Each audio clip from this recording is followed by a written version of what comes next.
I'm going to call to order the June 1st, 2021 regular meeting of the Chino Valley Planning and Zoning Commission. Commissioner McCafferty, would you please lead us in the pledge?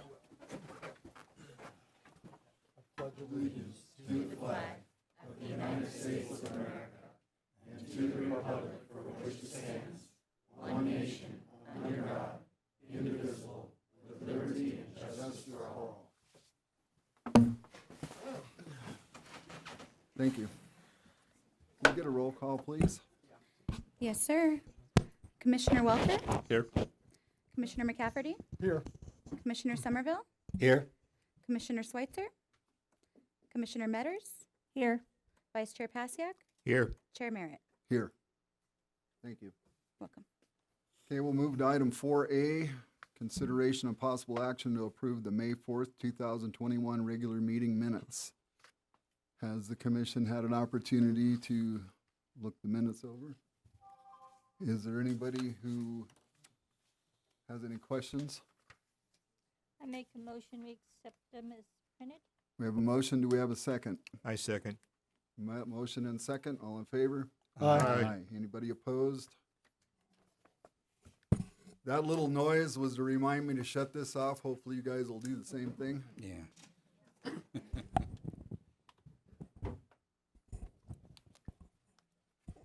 Okay, do we have staff reports? There are no staff reports for tonight. Okay, we'll move forward to item 6A, consideration and possible recommendation of approval to town council to rezone approximately 41 acres of real property located on the southwest corner of the intersection of West Road 2 North and North Road 1 West from SR1, single-family residential 1 acre minimum, zoning district to SR 0.16, single-family residential 0.16 acre minimum zoning district with a PAD, planned area development, to develop 207 lots with an approximate density of 5.05 dwelling units per acre. Applicant is Geoff or Jeff Brisbane, and the parcel number is 306-21167. All righty. I will. Good evening, Chair, Vice Chair, Commission, and the town of Chino Valley. The item before you is a requested planned area development for a 207 lot subdivision. The last rezoning action on this parcel was back in 2001, in which the property was rezoned from AR5 to SR1. The 41.5 acre subject property is located on the southwest corner of the intersection of West Road 2 North and North Road 1 West, just south of Del Rio Elementary and approximately half a mile west of State Route 89. In the surrounding area, to the southwest, you have Mesa View Estates. To the east, you have Chino Grove, Brook Apartments, Heritage Place Subdivision. And then to the northeast, you have Mariposa Manor, Heritage Farms Subdivision, Hawks Nest Subdivision, and apartments. The general plan land use designation identifies this property as medium density residential, 2 acres or less, along with the surrounding properties, with the exception of the parcel directly north, which is general plan designated as public parks and schools. To the east, you have the town's primary community core, as well as the commercial multifamily corridor. The requested zoning district of SR 0.16 with a planned area development is in conformance with the town's general plan. The subject property is currently zoned single-family residential, 1 acre minimum. This zoning district carries directly south, along with some commercial light. To the west, you have AR5 and SR 2.5. To the east, you have more SR1 and AR5, but you also have commercial light, commercial heavy, and multifamily. To the northeast, you have 2 developments totaling 180 acres currently zoned SR 0.16 with a planned area development with also a multifamily element. The requested zoning of the SR 0.16 PAD is consistent with the area's general zoning. Since the applicant is requesting a planned area development, a conceptual plan is necessary for the rezoning. The applicant is proposing 207 lots over the 41.5 acres. With the smallest lot being 6,000. Okay. With the smallest lot being 6,050 square feet and the largest lot being 7,800 square feet. The proposed community will have access through newly created private streets that will have curb, gutter, and sidewalk on one side. The development will be utilizing Town of Chino Valley sewer and either town water or City of Prescott water. The development will be installing sidewalk along Road 2 North and a multi-use pathway along Road 1 East. They will have two proposed accesses, one on Road 2 North and the other one along Road 1 West. The following are examples of the proposed building elevations for the project. The homes are proposed to be 1 and 2 story homes that will vary from 1,000 square feet to 3,000 square feet. It is the intent of the developer to vary different types of traditional site-built homes that allow for a variety of architecture styles. The applicant does have a price point in mind for these homes, which I'll let him speak on following this presentation. The applicant is requesting to use an average density for the development instead of a minimum lot size, which code requires. If you assume a 20% allocation for infrastructure, hard SR 0.16 zoning allows for the approximate 4.98 dwelling units per acre. The applicant is requesting 5.05 dwelling units per acre. The applicant is also requesting setback alleviations for the development. Approximately 10% of the total acreage for the site will be reserved for open space, which will be landscaped with low water use vegetation with little to no turf. The site perimeter along Road 2 North and 1 West will have additional landscaping as well, all of which will be maintained by the community HOA. It is important to note that code does not have a minimum requirement for open space for developments. As per usual, the neighborhood meeting was held the Wednesday prior to planning and zoning, which was May 26th. 40+ members of the public were in attendance, in which topics of water, traffic, safety, and density were discussed. The biggest topic outside of the location of this development was water. The community has expressed great concern in water conservation. We do have the town's water resource specialist in attendance this evening if the commission has any questions directed toward that specialty. Town staff has also received a letter in opposition of this development and I believe an email at this point in time, which I believe will be read by the town clerk when the meeting is opened up to the public. With that being said, town staff recommends that the Planning and Zoning Commission forward a recommendation of approval to Town Council to approve the rezoning of approximately 41 acres of real property from the SR1 zoning district to the SR 0.16 zoning district with a planned area development to develop lots with an approximate density of 5.05 dwelling units per acre with the following stipulations. 1. Road improvements and dedications be made along 2 North and 1 West. Road 2 North shall receive a 5-foot sidewalk, and Road 1 West shall receive an 8-foot multi-use pathway. Internal roads are to be constructed to town code. An extension of all town-owned utilities shall be to the furthest property line if fully utilized. With that, I will open it up to questions or discussion from the commission. I do have a full size of the proposal if we have questions specific to the site itself, but I will turn it over to you. Thank you, Will. The commission have questions for Will? I have one question, and it's more clarification. Sure. The internal roads are going to be private? Correct. Okay, that, because when you said they were built to town standard, you didn't say they were private. Yeah, so they will be, it is the applicant's intention to build it to town code, but it will be a private It'll roadway. be maintained by the HOA? Correct. All right, thank you. I have a question about the open space. You Yeah. say we don't require open space in development. So town code has code or language that dictates open space, but it does not have a set requirement for developments as far as a percentage or an allotment for the specific development. Okay, I noticed about the trees and the shrubbery. Is that going to require a lot of water, or are they going to be the type of shrubbery or plants that won't require much water? Yeah, it's the applicant's intention to use low water use. I would assume ADWR, Arizona Department of Water Resource compliant plants. One for Frank, we do have city water and sewage to the location. Thank you. Chair and commission members, the water and sewer is not at this location. If water and sewer, they would have to be extended to this location is the best way to put it. Is it, what's the distance? To the, About to, Walgreens. okay, Walgreens. And then where's the open space on this? So it'll be encompassed within the proposed drainage tracks here, southwest through the central portion, and then north. He also has 2 open lots on the northeast and the southeast, or northwest, northeast corners of the project. If I could just clarify a little bit on the water and sewer, there is a plan to extend those utilities for some of the apartments that are coming in, so it'll eventually be closer than Walgreens. A few hundred yards down, right? About another 1,800 feet. So it's about a quarter mile away. And then go back on your original presentation. You showed the lot, I think it was Hawk's Nest, and just for my own edification,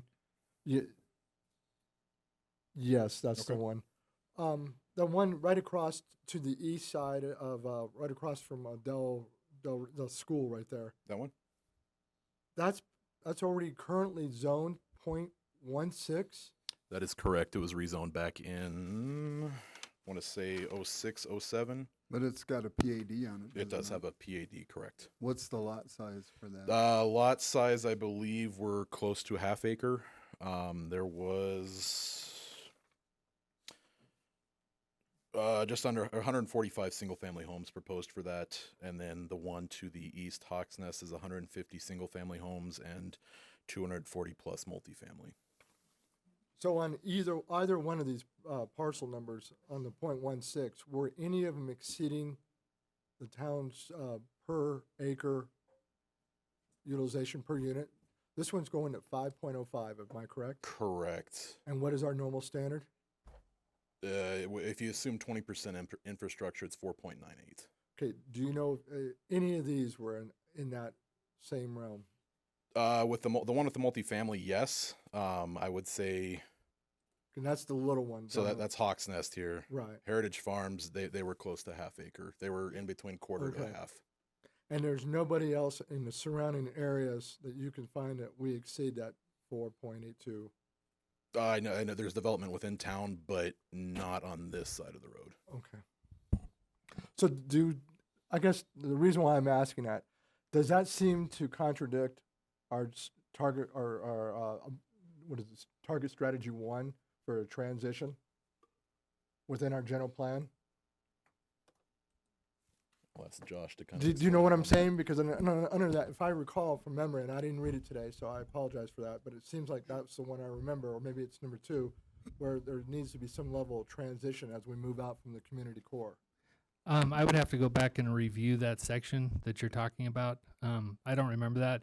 What I do, I don't remember the exact wordage on it, but there was supposed to be a transition from projects like this to larger pieces of property, and it seems to me that this is kind of dead in the middle of it, and so I don't know that meets the criteria.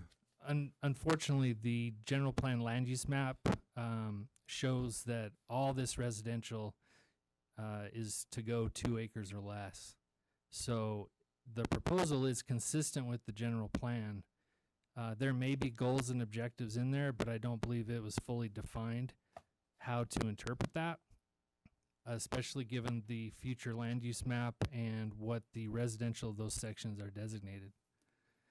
There is the community core section, which is supposed to be a tiered phase in the community core where you have the commercial and the multifamily, and then the single family outside of that.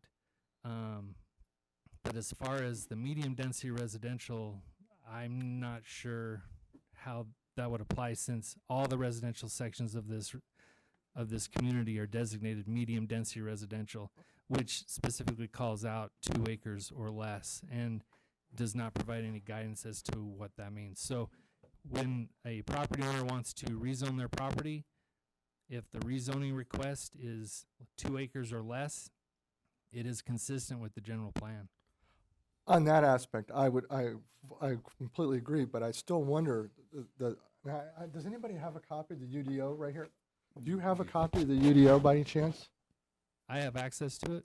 Well, I was going to say, if we could just look it up, because it seems to me, Well, and if I'm wrong, I'll acknowledge it, but The It's- general plan isn't in the UDO. Oh, Are you the talking general about plan, something just in the general NDO or plan. the general plan? No, I'm sorry, the general plan.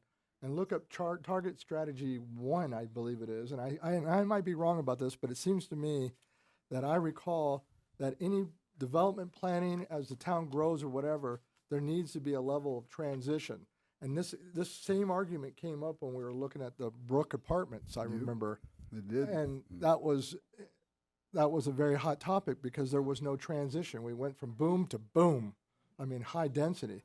And this is really close to what I would determine, or I would view as high density, especially when we're exceeding our per acre threshold. I mean, how many units around here do we exceed? Do we go to 5.05? How many parcels have we done that at? I couldn't tell you off the top of my head. I know there's several over east into town between Heritage Point, Right. Highlands Ranch, Bright Star, was the one we just did. Craftsman Court, we had 5,000 square foot lots. But was it not a lot of those almost fall in the community core section? No. Or, no, they don't. That is incorrect. No, they fall outside the Right. community. So core. how many? I'm looking for more of those who fall outside, especially west of the freeway. I would say all the ones I listed off are outside that community Okay. core. Yeah. Okay. This is our largest community core here.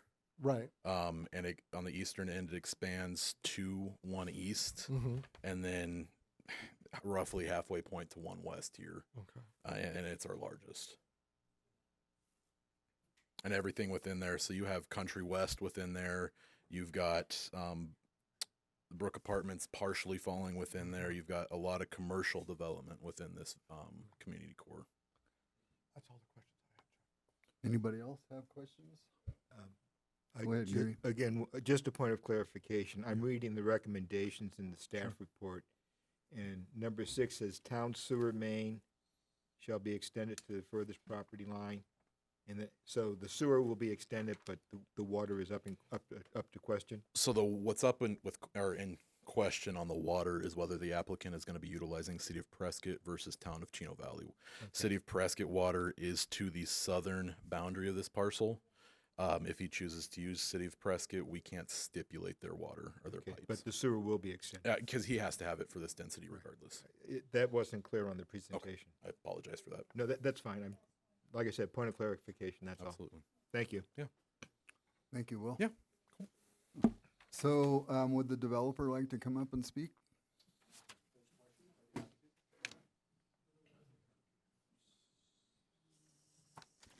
May I interrupt for a moment, please? Pardon? May I interrupt for just one moment?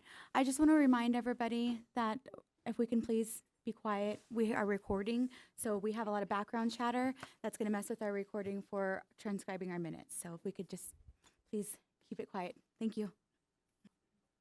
Good evening, members of the commission. Would you And please state your name, please? My name is Jeff Brisbane. I'm with Cambria Homes and Western Land Company.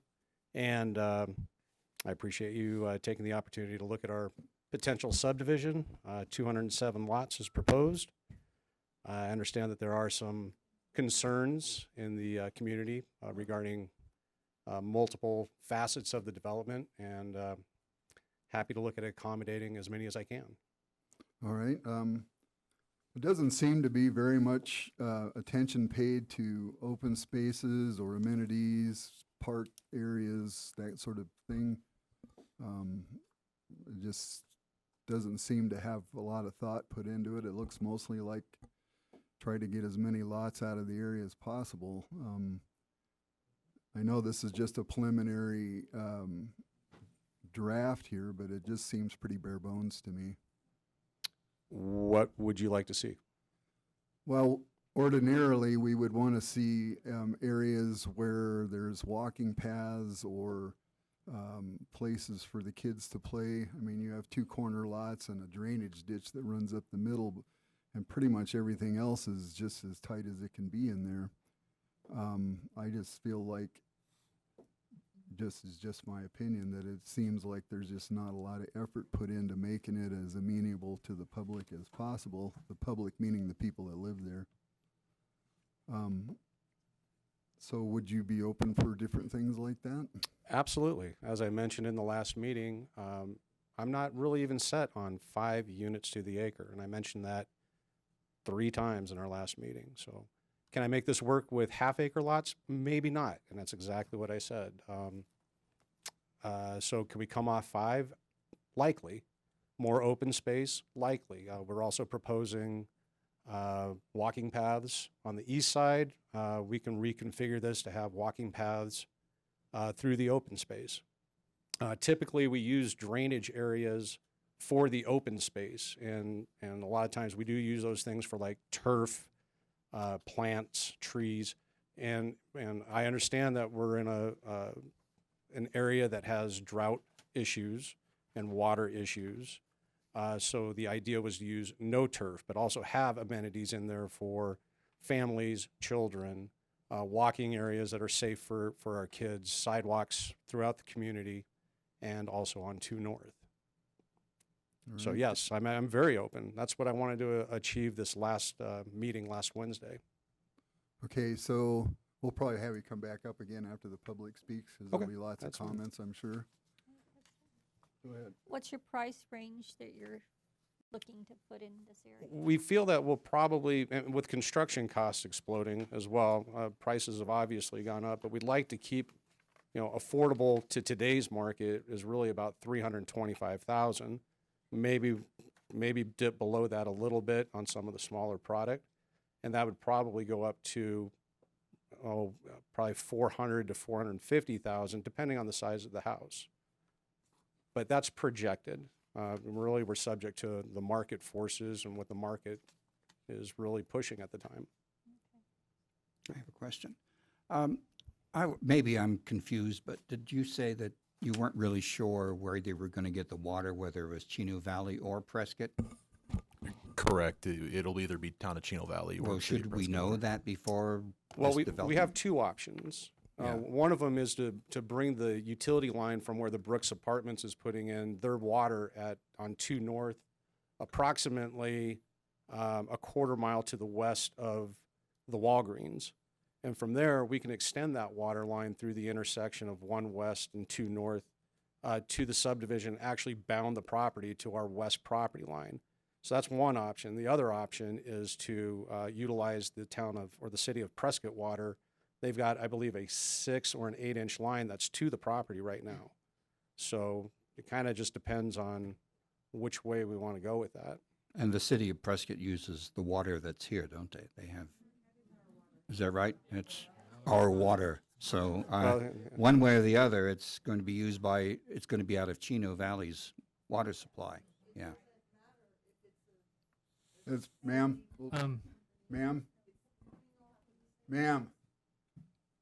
please, everybody will get a chance to speak here tonight. But we are looking at both options. Okay. Could you go back and put up on the screen so I can see that he is requesting deviation from setback? I just didn't see it. Thank you, sir. If you'll, we'll call you back up. Okay, sounds good. You're gonna have to speak into your mic. Oh, I'm sorry. I keep forgetting. That the one you're looking for? Okay, so he's asking for relief. In addition, he's asking for relief for the 10-foot back curb, 15-foot, and then 5 between property line. So on that side yard property, we're basically saying it's only going to have 5 feet between the structure. Correct. 5 feet between 2 buildings? No, sorry, 5 feet from the property line. Okay. Yeah. I just want to make So sure I that's understand. 10, 10 10 feet foot total. per building. Similar to Bright Star and Okay, Highlands Ranch. All right. that's good. Any other questions?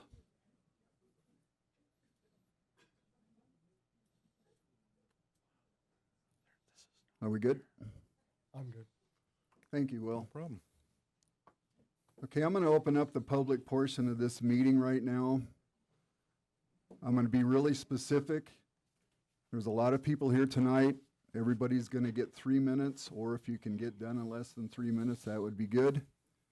You will be polite. You will be respectful. You will be concise.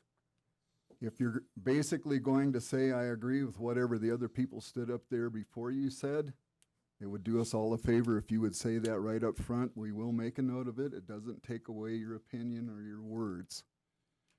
So at this, I'm going to point and call each person. You will step up to the podium and you will state your name, and then you will offer your comment. You're going to get 3 minutes. That nice lady's going to put a clock up on that deal up there. And when your 3 minutes is up, I'm going to ask you to please step down. You will not be allowed to come back up again tonight. There's too many people here for that to happen. Again, please be respectful. If you're not, I'm going to ask you to step down from the podium and let the next person speak. Are we all good with that? You beat him by a half a second, so you're going to be first. Why don't you start at the corner? Please state your name when you step up. My name is Kathy Middlestead. I live at 380 Lauren Lane in the Mesa View subdivision just south of this property.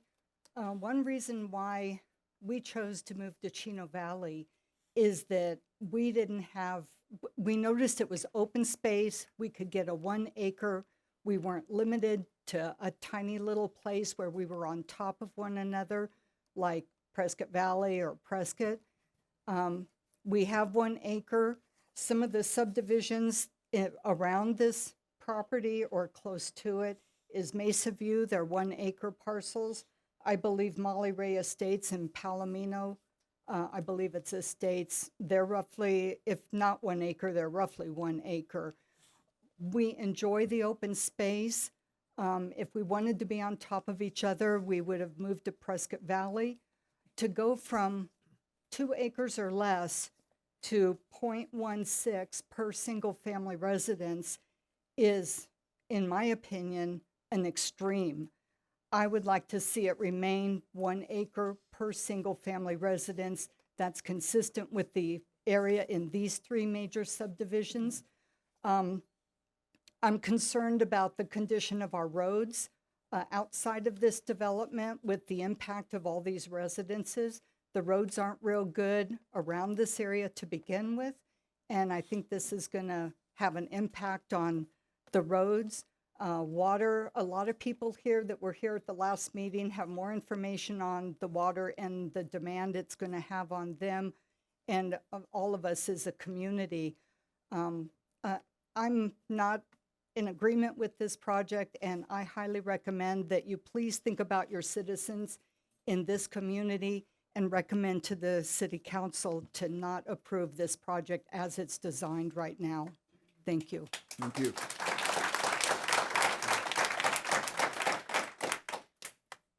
Good evening, Commissioners. I'm Larry Holt. I live on Homestead Mesa. I'm about 4 doors down from where I would have had mandatory notification on this. I'm going to go over a few facts, though, real quick. According to Data USA, Excuse the me, average sir. cars... Could you speak into the microphone? Sure. It doesn't get recorded good if you don't. According to Data USA, the average cars per household in Arizona is 2. With this many units, that will increase the traffic on Road 2 and Road 1 West by over 400 cars, and that's only if they make 1 trip a day, and I don't know how many of you do that, but I sure don't. According to ADOT statistics, the traffic accidents in a rural area are 79% lower than they are if you live in a more dense area. We don't need that kind of density. I think we have enough accidents it is, especially at 89 and Road 2. Increases for calls for the police department and fire. Who's funding those? We don't have impact fees, so we know that's not going to fund it. That means it falls back on the rest of us taxpayers. I don't think we should be paying for the developers' additions. Many of us have purchased our homes in an R1 zoning area in order to maintain a semi-rural lifestyle. This development would represent the highest density on the west side of 89 and would strip us of the lifestyle that we paid for. Why should the existing homeowner's interest become secondary to the developers? Just because something is allowed doesn't mean it's right, and it doesn't mean it should be approved. When we talk about using Prescott water, I'm on it. Let me tell you something. We don't have enough water for fire hydrants in our neighborhood. They had to put sprinklers in every one of our houses because the water pressure was insufficient for the hydrants for the fire department to fight fires. He's looking at putting in 2-story homes. Still don't have a truck with 2-story ladders in Chino. That means they'll be climbing up and fighting it from the outside until an engine arrives from either Prescott or Prescott Valley. And I have confirmed that with the chief. The property is zoned as R1, and I'm asking the commission to deny this request. Over 40 homes or 40 homes are acceptable and within the existing zoning. Rezoning it to .16 to allow over 200 homes in this neighborhood is nothing shy of insanity. Thank you. Thank you. Who would like to be next? Ma'am?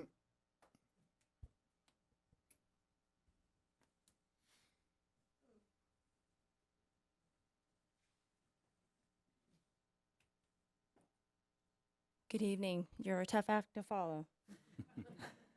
My name is Stacey Woodson. I reside at 257 Gold Rush Way here in Chino Valley. A lot of the information that the gentleman just spoke, I know to be true as well. And I will concur that basically a lot of the information that I want to share with you, it's very, my apologies, I'm quite nervous. I'll just share a couple of my thoughts. I appreciate you taking time to listen to me this evening. I'm here to share my my thoughts on changing from single-family resident 1 acre to .16. Obviously, I concur with the roads. I travel Road 1 West and Road 2 North almost daily, going between the grocery store, heading north out of town, or taking my daughter to and from school multiple times throughout the day. Both of these roads cannot support the increased traffic that 200 plus homes and 400 plus cars will support. Even though the internal roads will then be private through the HOA, those two roads, Road 2 and 1 West, this town has a difficult time getting the taxes to be able to support these roads today. I don't believe that this increase, that the subdivision would allow for that. The lifestyle. Like most of us, I imagine, we moved here because of the rural, quiet lifestyle that Chino Valley has to offer, something our surrounding towns to the south and the east are no longer able to offer. I have a daughter that's been in 4-H now for 5 years and will be going into FFA next year. We have a great program, and if we start allowing this type of development in our town, it will set a precedence that will begin to diminish the agricultural lifestyle that this town was built on. Please let Chino Valley be the exception to these rules. I love our town. I love the people of our town. And I don't want to see it diminish. Please fight for our rural lifestyle because daily I'm watching it disappear. For this developer, it does not matter what their requested change will do to this community. They do not live here. Their children do not attend our schools. They do not attend our local functions. They will not have to fight the traffic that it will create at this intersection when our kids have to go to school and our parents are dropping them off. They will not have to deal with the roads as they degrade. That will be on us. It is only about the money and the bottom line. Progress in our town is inevitable. It's going to happen, and I'm not here today to ask you to stop it or change it. What I am asking you is to deny the zone request change. Let this stay 1 acre parcels. Maintain our rural lifestyle, please. Thank you. Thank you. Ma'am. Stacey, Ma'am? can I have you repeat your last name, please, for the record? We wanted you to Woodsum. be more nervous. It worked. Woodsum. WOODSUM. Okay, thank you. Anybody else like to be next? Yes, sir. You'll be next, ma'am. Ma'am, that gentleman will be first. You'll be second. Mine's very short. Come on up. I'm Helen Collins. I live on Sycamore Vista, and I was reading your general plan earlier. And what you stated in your general plan, we value clean water, clean air, low noise, dark skies, and open vistas. And we seek to maintain our rural atmosphere and lifestyle. If you approve this, you're going against your general plan. Thank you. Sir?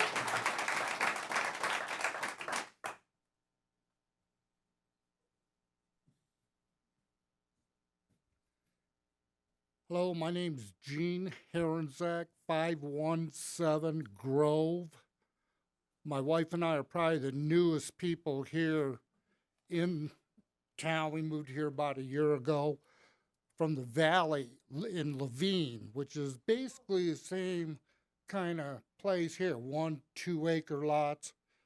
We saw firsthand what happened when the city council approved the large amount of homes per acre. It messed things up. Within a couple years, there's higher crime. Traffic was crazy. We moved here because, first thing, get out of the heat of the valley. That's for sure. And the second thing, because of how rural it is. We like the area, the people, and to put this many houses on an acre just doesn't sit right with me, and I'm totally against it. Thank you for your listening. Thank you. Ma'am, in front, and then you'll be next. Chair. Hold on. My name is Linda Spangenberger, and I live on Rivalry Court. I just moved here, and this development is very close to my home. And there's things the city of Chino really needs to consider. If you drive around right now, properties and housing is so high. All these people who owned large portions of land, they're putting them up for sale. And I think it would be beneficial even for the city to consider and balance out the development between all these large portions of land, which ultimately will be sold, and developers will come in and want to develop them too. There is one, if you go down Road 2 North, there's another big chunk of land for sale. So if you fill this smaller acreage on West Road 1 North, it's confusing. But right next to the school, if you fill that full of houses, that's less water and more traffic. So what are you going to do when the other properties sell and they want to be developed? It really needs to be considered. Every area that's privately owned that's going to go up for sale, eventually it may all go, anything privately owned. So it really kind of needs to be balanced with all property owners here that are going to sell and all developers that are going to come and develop. And that's an overall big, several year plan that should be looked into, not just this one little, development. And I don't care what water company, or if it's Prescott, the water, we all share the same groundwater. So bottom line, there's no aqueduct to come through and tap into when the water diminishes in the aquifer. The aquifer is it. And that is like a serious, serious study we need to do to learn how much we can actually put pressure on that aquifer. Because Prescott's already taking a bunch of our water, and people's wells are drying up. So it's already being taxed. And I think that's about it, because other people have covered a bunch of, 89 is not, when you get past the bank, the Arizona Bank, the road widens. But Chino Valley, the town of Chino Valley is a little gauntlet. It cannot, 89 through the town of Chino Valley can't take that kind of impact of population unless, and during the last meeting, one of the council members said, we'll just eminent domain people's, there's the boarding stable, the red boarding stable on Road 2 North. I heard the guy say, we'll just eminent domain it. You think people will like that? The people with the businesses and that boarding facility? It's not right. Just to take their property to widen the road so some developer can get rich. Ma'am, your 3 minutes is up. Thank you. Yes, ma'am. Okay, you guys, I'm nervous.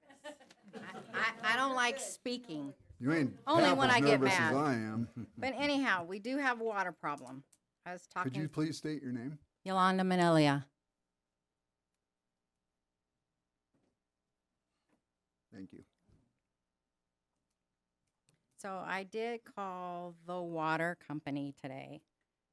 And they said that the water is declining, has been declining since the late 40s. And after a while, we all will be having to probably drill if we don't get any natural resource of water or replenish somehow our water from the wells. Because we're now, some of the wells are at about 260, and they're steady declining. I did read that we are going to lose 1/3 of our water supply, and that they're worried about the dam and Lake Mead water this year getting lower, and then that they have to generate electricity to millions of people. And so I guess that's supposed to happen in 2021. We might go into a level 1, which is a shortage that's going to be cut back for Arizona and Mexico. That service water from like the Salt Lake water supply. There's a canal that runs like 36 miles long. I spoke to someone over the weekend and that live out there by the salt. And so my concern is the water. I live here and been here since 1989. And I'm from California originally. Every mountain is a commercial building or a home. And again, if you guys don't watch out, we're all going to die of thirst or burn up like it says in the Bible. So if we don't take in consideration what we're doing, and all the Prescott, when they're pumping water from our wells, like you were saying, it's still Chino wells, even though we sold them the wells. We're all affected. We're all in the little Chino. We're in the little Chino. I found that out today too. Not the big Chino. That's Paulden. So what Prescott does is gonna affect us, whether we like it or not. And if Chino needs revenue, because the people didn't vote for you guys budgeting our own taxes and stuff. We didn't get that. So we need revenue bad. So I suggest that before anything gets done, that anybody in this town, you do the roads first. And make sure we get revenue first. I'm sorry. I'm sick and tired of Prescott getting it. Ma'am, So your 3 minutes living is in the up. town. Okay. Thank But we you. have a water problem. Yes, we do. Anybody else? Yes, sir.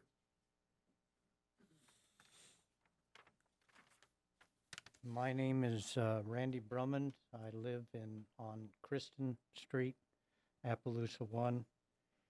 And basically, I noticed that the developer wants to bring in sewer to this development.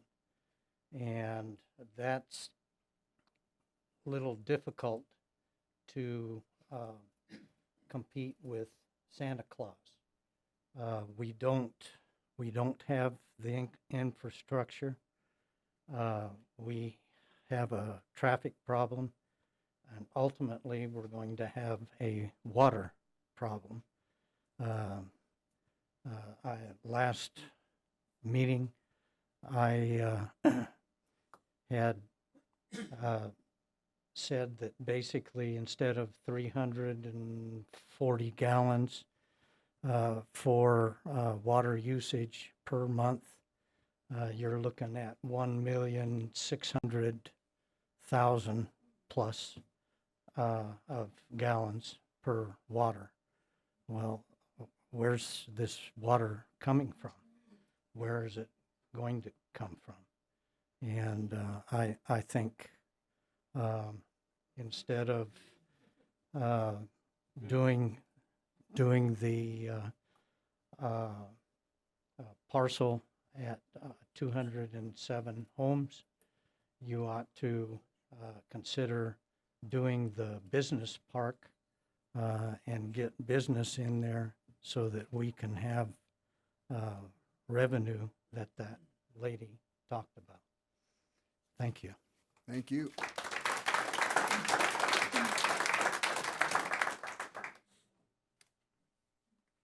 Anybody else? Yes, ma'am.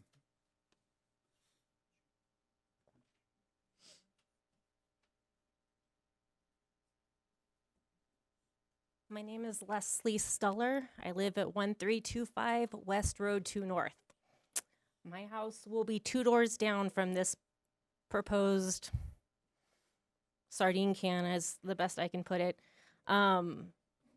My concern is, where's the next fire station going to be built?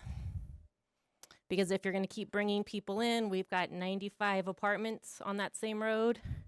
You want to put another 200 houses with just 2 entrances in and out. We're putting it across the street from the schools. I know that the developers mentioned that it might not necessarily be for families, but those houses looked like they were being built for families to me, not a retired couple who's living out their golden years. So if we're talking another 200 families moving in across from those elementary schools, where are we going to get the teachers for that? My kids have gone through this school system, and the retention on teachers is not there. The classroom sizes are full. At some point, I mean, I'm lucky. My kids have like 2-3 years left in the school district, but all these kids are going to be coming up, and it concerns me that we won't have the teachers to support it. Where are we going to get the money to retain and recruit law enforcement officials? Because bringing this many people into our town will also bring crime with it. That is a big concern. I've lived in Dewey, out in Quailwood, and houses were being broken into because they were close to each other, and people trusted that we lived in a rural area, therefore our stuff should be safe in our front yards and in our homes, and it was not safe. My car was broken into, as were 25 other houses within just a few blocks of our home. So before we consider building this many houses, because I understand that development is probably inevitable, we should probably build our town to be prepared for all of these people before we bring all these people in. Because once they're here, where are we going to put all of that? And how are we going to raise those children? And how are we going to keep everyone safe? Thank you. Thank you.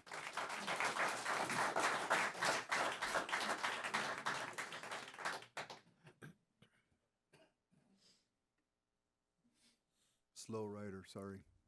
Yes, sir. And then, ma'am, you will go next. Oh, I'll be quick. Don't worry. That was my wife. My name is Regan Sturm.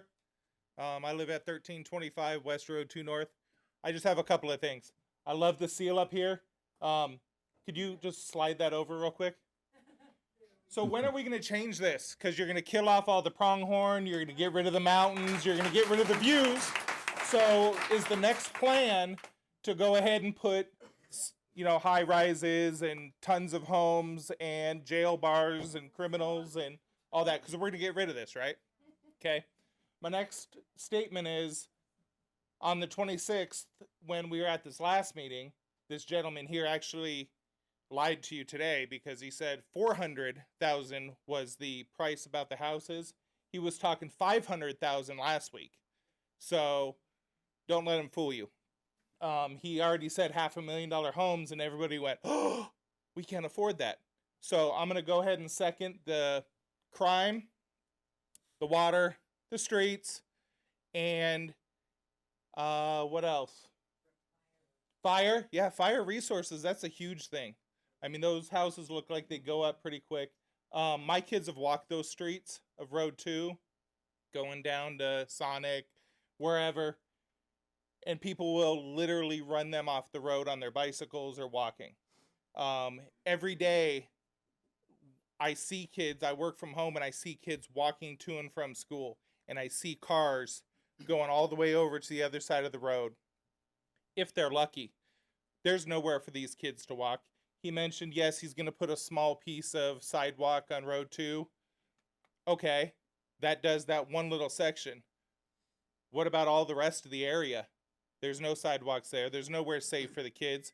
One of the people here mentioned that it's a bunch of houses, little postage stamps. There's nothing for the kids to do. My wife already said it. We came from Quailwood. They had a pool. They had basketball courts. They had baseball fields. They had all of that. This is the developer trying to make money. The more houses they can put on the little postage stamp, they're going to. There's nothing for the families. There's nothing for the kids. It's just as many houses as we can get in there. So I would say, 1 acre lots, keep it that way. We do not need this kind of craziness going on right in that area of Chino Valley. Okay? Thank you. Ma'am, you'll be next, sir.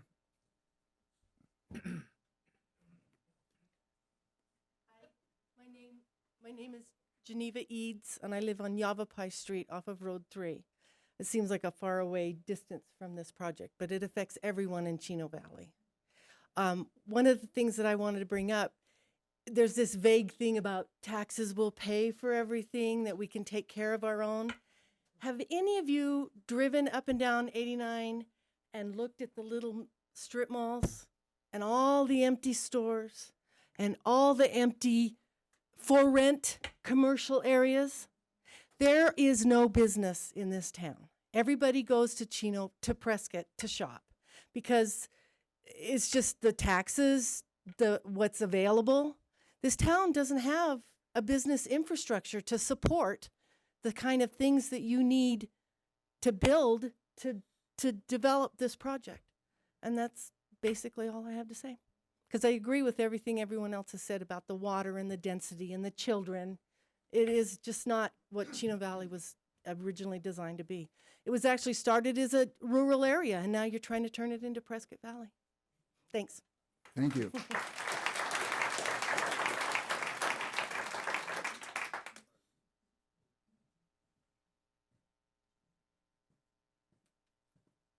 My name is Kyle Mock, and I've lived up here for roughly about 2 years. I moved here with my family from Prescott Valley, so we got to see a lot of the development happen. We moved back there roughly about 15, 16 years ago. So we got to see what all happened when it came to the crime rates rising, how areas that, became, at least somewhat tolerable as kids, walking to go to school became practically like a game of leapfrog or something. I don't think this city needs any more of that, if I'm being real. Not to mention, with price plans like that, how are people who are just getting started supposed to expect to be able to get reasonably priced housing? That's going to cause the rest of the prices to either, go up quite a bit, and it's going to encourage more, it's not going to encourage competitive pricing. Not with what I'm seeing the price rates are offering for the houses.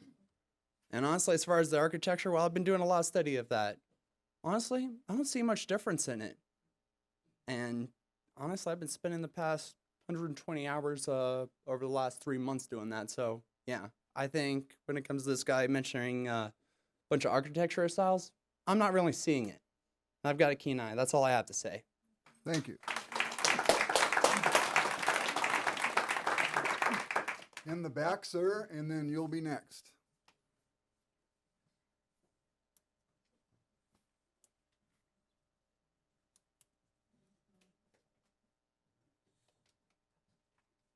My name is Eric LeBlanc. I live on Road 5.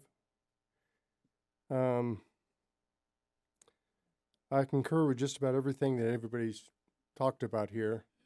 The one thing that I really concur, one of the things I really want to bring up, the fact that density is going to cause a lot of problems on Road 2 and Road 1 West. On Road 5, we are constantly having people going 60, 70, and 80 miles an hour up and down that road. Now, you have a school across from there. You're going to have kids speeding up and down when the cops aren't around. You can't keep cops there 24/7. We don't ever hardly see cops on Road 5. So we have a lot of problems with speeders, and you're going to end up having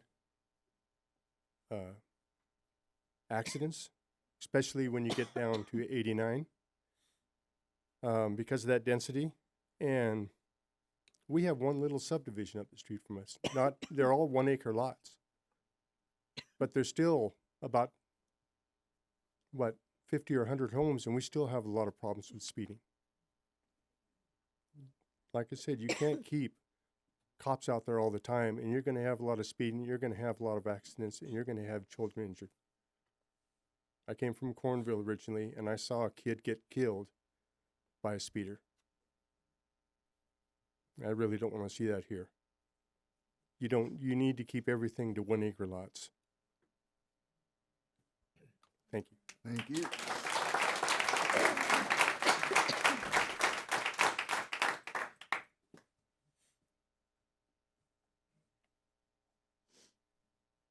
Good evening. My name's John Hamilton. I live on Sycamore Lane here in Chino. And I lived in Arizona many years ago, went back to California for a lot of years, and I saw firsthand in the Santa Rosa, Sonoma County area what this type of development does to an area. And I'm just going to be real brief. Once you start down this road, there is no going back. That's it.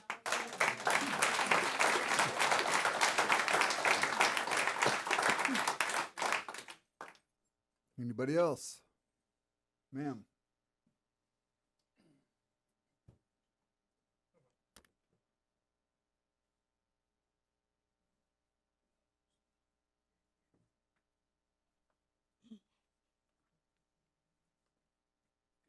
I apologize. I'm legally blind. My name is Pamela Golovkin, and I live on Johnson Lane. I just have a question of the council. Why do you feel it's necessary to even consider? Do you not like our town the way it is? It's a nice little town, but do you not like it? What do you want? Why is it that you're considering changing the town? Curiosity. What made this kind of be the things that you're considering? That's my question. Are you allowed to answer questions? No, ma'am. Oh. That's a smart man.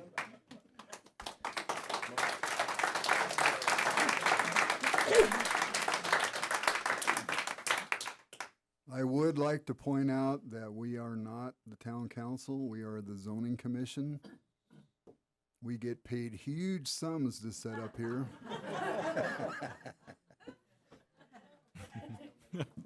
So we do this because we volunteered to do it. Shows how smart we are. The commission views things that is brought before it by the town staff and the people that go and see the town and apply for zoning changes. So we look at them, we make decisions, and do what we're supposed to do. Just wanted to pass that on for information. Anybody else like to speak? Sir, you've already been up once, I think, or no? I just helped her. Oh, well, come on up. Yeah. I can't hear and she can't see, so we're. My name is Paul Golovkin. We're on Johnson. We've been here I have 5 acres down there, and I can't imagine 25 homes on my 5 acres. There's just no way. There's the water issue. Right now, we have the water level so low. We have arsenic in the water because the water level is so down because it's hitting into the granite that's in the on the ground. So we have to get so we have water, but then you have to have all the filtration systems and this and that. So how long we've been in a drought now? 5, 6 years? 10. It's just that the water level keeps going down and down and down. I can't see. I used to work for the state west of here. For 25 years, I worked on the aqueduct, and that was 400 miles of open aqueduct, and I just can't imagine us doing that here. And and then the sanitation, the sewer, where's all that stuff gonna go? Downstream? where? That's, with all those homes and stuff, it's just, you know, I have to say, I can't say the one I'm thinking of, but where's it all gonna go? You know, and it's just the big water issue. And then that's the main thing, because it's bad enough as it is until we get some monsoon rains, and who knows when that's gonna be. So I don't know. I like it here. I came from, like, say, that place west of here. And also, when you drive down the street here, people wave at you. Hey, how you doing? Over there in the other state, they flip you off. Hey, you know. So this is a nice town, you know, and we want to keep it that way. Less, you know, I already see enough speeders as it is. In 25 years, I drove over 1 million miles and stuff, and I've seen all kinds of stuff. So we don't want that here. That's all. Thank you. Thank you.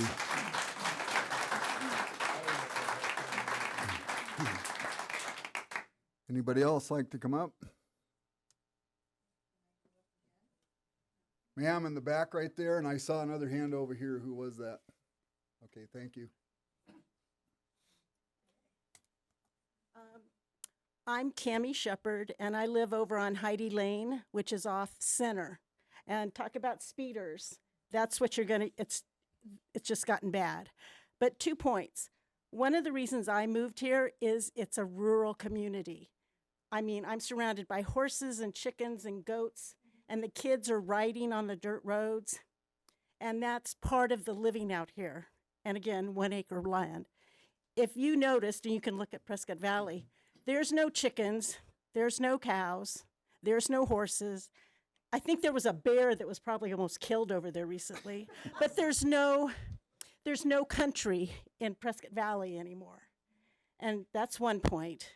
And my second point is, I'm afraid that even if you do approve these 200 homes, there's not a single leg to stand on, as it was pointed out earlier, when the rest of this property goes up for sale and they want to do 5 and 6 homes per acre because you've done it once. So I think we're so concerned because this is like the opening of what more could happen. And that's not what Chino Valley is. If you want to live in Prescott Valley, you need to go to Prescott Valley. Chino Valley, we're open, we're animals, we're our horses. Okay, and thank you very much.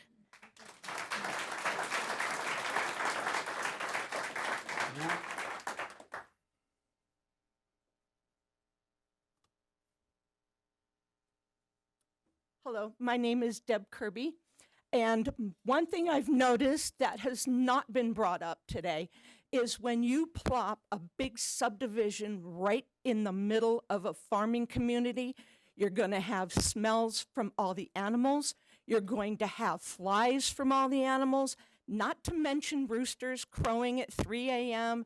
and, all the other noise involved in it. You need to think about that because I've already heard people getting run out of their homes and their little ranches because of all the complaints of the smells and odors.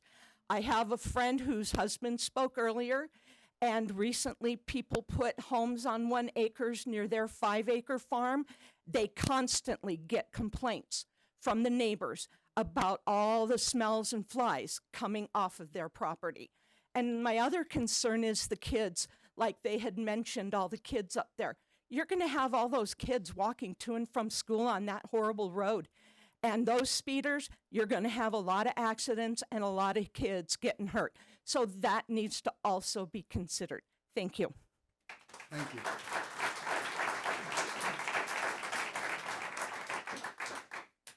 Anybody else? Sir.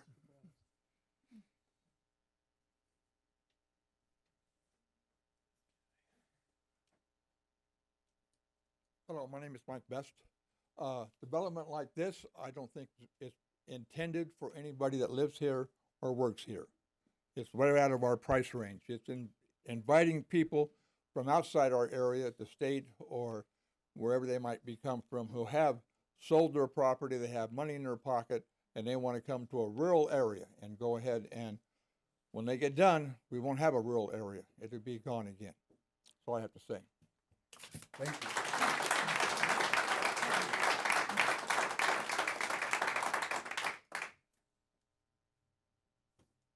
Anybody else?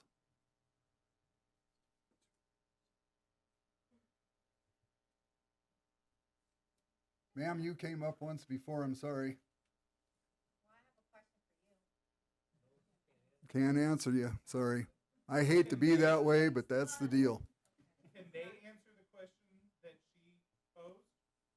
I mean, you said you couldn't, but can the... So, in a minute, we're going to continue this process. If you've been up here once, you've had your say. I don't like being that way. Normally, if there wasn't as many people here, I've been known to let people come up a second time. This will not happen tonight. And I'm not doing that to be ignorant. We've heard all of this stuff. We appreciate your comments. Believe me, we do.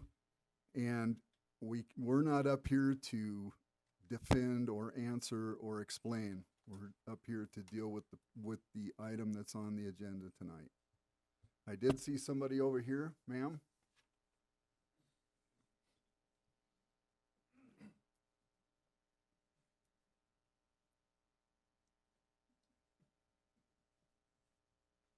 My name is Debbie Finley, and I live on Anne Marie Drive. And I just want to reiterate what everybody has said are their concerns. And I think the biggest concern is this is not what our community is. It's not why any of us moved here. And as soon as you start one community, you are opening the doors for more, because they have presented today and said, this is just like that community and that community and that community. And I think in general, one house per, 2 houses per acre at the most. But yes, we are a culture of 1 house per acre or more. And it's the reason why everybody came here. The building will come no matter what. If you restrict developers to keeping houses on 1 acre, they'll still come. They'll still buy our land. They'll still build houses. But 6 houses per acre is not the culture of our community, and it's not what anybody wants. And I don't think it's why you guys moved here. You guys are a part of our community too. I think you probably agree with us, you just can't say it. But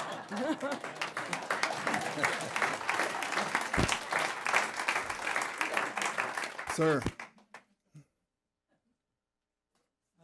My name's Terry Kinner. I live at 420 Homestead Mesa Drive. I was looking at the planning and all the zoning that's already up there. I feel that a small community like this, if we could handle the development that I saw up there, the apartments and all the high density, we don't have a sewer plant that can handle it. That little power plant isn't going to manage all the land we've already got zoned at that density. We don't need to creep out, and this isn't a game of who gets here first, so I've got mine. You can't, because we don't have the infrastructure. That's all I got to say. Thank you. Ma'am. My name is Dacia De La Roche, and I live at 23160 North Heavenly Rain Trail. And what I've seen in the past is I've seen what the developers are looking for is aquifers, with places where they've got water. And our water is being targeted. And we are at a crisis right now with our water. And I know people out here and also in other areas that their wells are going dry. People had to spend like $20,000 or $25,000 on these wells, and they're going dry. Their property values are going to zero almost. So they're having to haul water in. I have a friend who is spending $175 a month because she just has minimal amounts of trees and then the water that she uses a month because her well has run dry. And there's a lot of people that's happening to, and I believe we're in a crisis. And I think that the one lady was talking about the Hoover Dam right now. We haven't had any runoff from the Colorado River, and they're saying it's going to affect us here with our electricity and all that because they can't produce the electricity because they don't have the water. And I believe we're in a total crisis, and we have to protect our own water supply. It's already compromised now. So thank you. Thank you.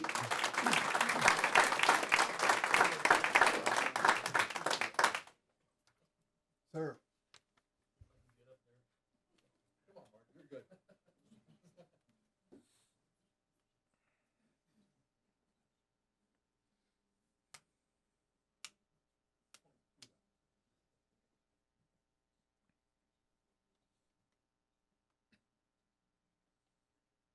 Hi, my name is Mark Fusich. I live in Country West over here. Just like everyone else has said, I'm not going to repeat everything, but the water, the traffic, the crime. But for a long time, people have been wanting another grocery store and another other commercial business that people can have jobs here and not have to go to Prescott or other places for jobs. And the big argument with the grocery stores was, we need more rooftops before we decide to invest in a store. I agree with that. However, this is not the way to make rooftops. These rooftops are going to be way too close. You know, you see the development by the airport. You can jump from roof to roof. And this is what this looks like to me. I'm also a real estate agent. I've been here for 11 years selling real estate. And I've seen things like that. This town was not designed for the infrastructure that it's going to take for these kind of developments. Prescott Valley was designed to be a community that way, and that's how it's developed. This town has always been rural, and I hope it stays rural. We need growth. If a town quits growing, it dies. And so we do need that, but I don't think that this is the right answer. I think there's other methods that we can do to get growth here without infringing on everyone else's property. Thank you. Thank you.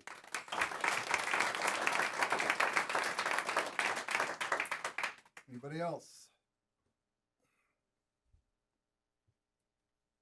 There's got to be at least 2 more people in this place that ain't come up here yet. 1 now. My name's Rick Middlestead. I live on Lauren Lane. And I didn't see it quick enough, and I know I can't ask questions, but it appears that the front yard setback was 10 feet, as I recall. And if it is, where are all the cars going to park? How many families have just 2 cars, especially when they're going to be raising kids? And is it going to be everybody parking on the street? Or if they got a 2-car garage and they're like me, yeah, it's hard to get 2 cars in a garage with all the stuff I have. But I just see too many cars parking on the street and making it possibly rougher for the emergency vehicles to get in. Thank you. Thank you.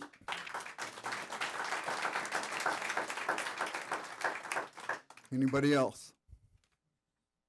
We need Ma'am? one more. That's it. There she is, right there. You asked for it. No, I do have a quick question. Ma'am, you just step right up here, please. And tell us your name. My name is Maureen Owen, O-W-E-N. I live on Gold Rush, and I do have a question, and I'm not sure who would answer it, but I know you won't. So,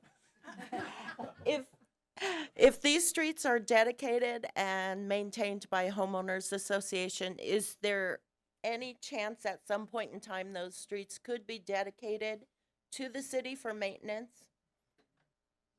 Should a homeowners association dissolve or some other unforeseen adventure? Question? I'll bet we can address that before the meeting's over. Thank you. Anybody else?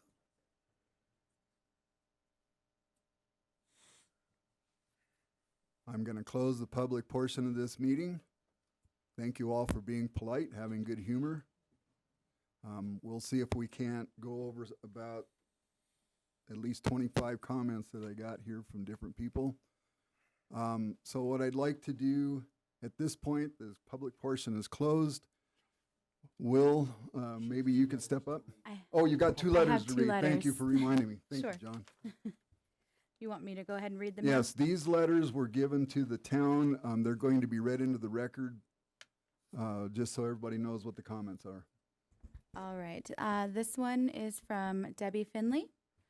She says, Chino Valley Planning and Zoning Commission, I'm writing to you regarding the possible rezoning of the 41-acre property at the southwest corner of intersection West Road 2 North and North Road 1 to develop 207 lots with a density of 5.05 dwellings per acre, SR 0.16. I spoke at the community meeting they had regarding this rezone, and based on the applause I received, I believe I can say that the majority of citizens at the meeting agree with what I said. What I'm saying goes for this rezoning, but also for future high-density rezonings in Chino Valley. The citizens that attended this community meeting spoke against this development, mentioned negatives like traffic and water issues, but basically it all boils down to they do not want high-density housing in our community. I'm a citizen of Chino Valley, and I'm asking you to please, when considering all high-density rezonings, to understand that most, if not all, of the citizens that currently live in Chino Valley moved here because they wanted to live the rural ranch lifestyle. That includes some elbow room between neighbors and also the eclectic makeup of the community and the ability to see and enjoy the farm animals around town as we travel through our daily life. Any and all rezoning requests for high-density HOA communities is not constant with the culture and lifestyle of this community. I understand we have to grow, but I am asking you to please limit rezonings to at the minimum of 1 or 2 homes per acre. This area has 4 very distinct housing options in the communities of Prescott Valley, Chino Valley, and Dewey Humboldt. This provides choices for people to pick and choose the lifestyle they would like to live in. The people of Chino Valley moved out here for the culture of a rural farm community, and we can continue to have that along with growth. We are at a tipping point here based on your decisions. We can become the red-headed stepchild of Prescott Valley and become a high-density tract home community, or we can keep our larger-style tracts of land and lots, become another Williamson Valley, and maintain our rural, eclectic ranch environment along with growth. I'm asking you to please choose that we become another Williamson Valley-style community. Believe me, growth will still come, but you and I and all the people of Chino Valley can continue to live and enjoy the lifestyle we moved out here for. Please strongly consider the rezoning on this above-mentioned tract of land to not be granted for anything smaller than 1 home per acre. That will be consistent with the surrounding homes, land in the area, and consistent with the culture of the area. Thank you very much for your time.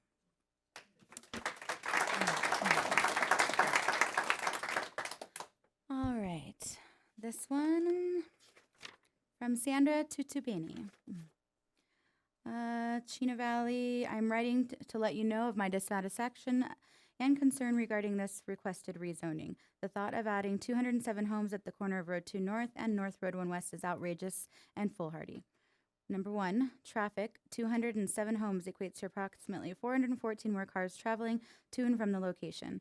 The site sits on single wide streets that intersect at the most important location of our community, the elementary and middle school sites. A, children walk alongside roads now when traveling to and from school. Road 2 is listed as 35 miles per hour. Do we really want to risk our children's safety with 414 more cars? B, buses travel back and forth daily delivering and returning children. Adding additional traffic adds to the danger and peril of our students. I doubt the 15 mile per hour traffic controlled safety zone will be safely maintained on West Road 1 North. C, Road 2 North is the busiest road in our community. It leads to our post office, our grocery store, and our frequented businesses. Adding additional traffic will lead to traffic backups and additional accidents at the corner of Road 2 North and State Road 89. D, Road 1 North will become the bailout route for those leaving the proposed development, resulting in placing this area at high risk for traffic jams. E, westbound on Road 2 North will become the highway for traffic to race to Reed, and we already know Reed Road has become a dangerous speedway. Accidents and traffic jams, with approximately 414 additional cars desiring to come and go from proposed development, will result in an increase in road rage incidents, traffic tie-ups, fender benders, horns honking, and other traffic. Wear and tear on our already dilapidated roads. Do you really want An additional 414 cars and trucks racing up and down Road 2 North and North Road 1 West. Currently, that corner is surrounding roads have untold potholes, loose gravel, dissolving roadway edges. More cars and trucks means further road despair. Safety. 207 homes equates to approximately 400 to 600 additional humans, plus dogs and cats and other pets. I doubt any resident in the immediate area desires to entertain and or monitor 400 residents milling around their properties, including the horse ranch, the cattle ranch, and the school grounds. Crime. Any police officer will tell you additional people means additional crime. Noise pollution will rise. You can't expect the addition of 207 new homes to result in the same peace and quiet surrounding neighborhoods currently enjoys. Light pollution will rise. You can't expect the addition of 207 homes to result in the same visual night starlight display surrounding the neighborhood currently enjoys. Our antelope will be at risk. Currently, the area is common site for antelope gatherings and crossings. To wipe that site away with 207 new homes only results in safety hazards for our dwindling antelope population. Please allow the site to remain as SR1 1-acre home sites. Allowing the site to remain as 1-acre sites will, number one, conform to the other planned community developments in the immediate area. For example, Appaloosa Meadows, North Road 1 West and 3 North, and Mesa View Estates at North Road 1 West and 1 North. Number two, result in a controlled and logical development stance with better controlled traffic additions and sound planning for the town's safe and effective growth and development. And number three, result in continuation for our community's dedication to be Arizona's redneck capital and Yavapai beautiful little rural town, and not bent on becoming the next Prescott Valley, Granville, or Prescott Deep Well Ranch massive homes, never-ending composite roofs, and traffic. Please do not let this rezoning pass. Thank you very much. Sandra. Thank you.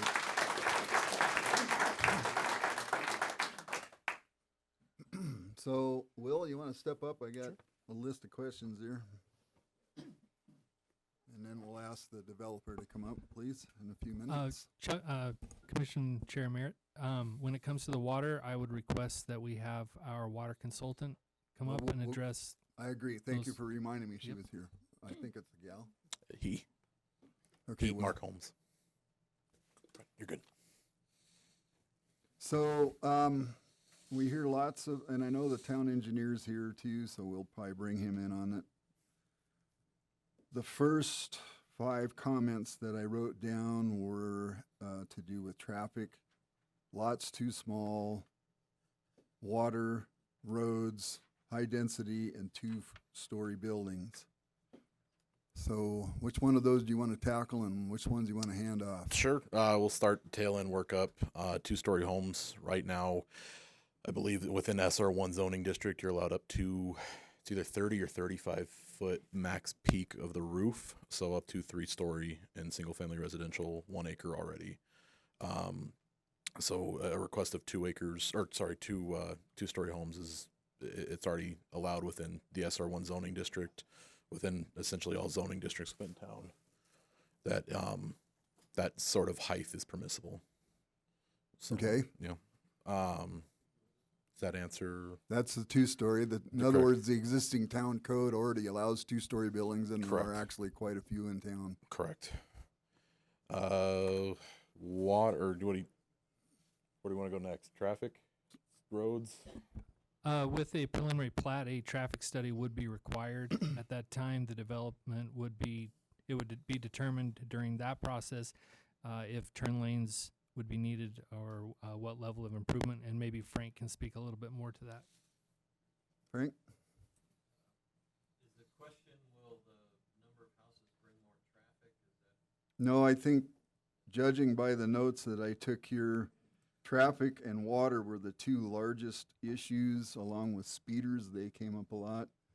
Can you go over some of the process of how this traffic study will be required, town roads handling the traffic, et cetera? Sure. Doesn't sound like it.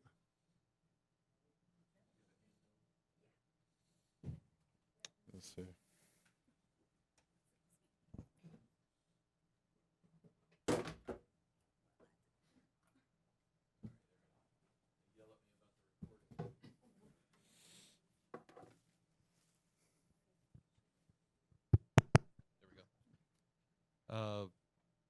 as far as the usual process for a traffic study, the developer would be required to provide an engineering analysis of the traffic through the development process.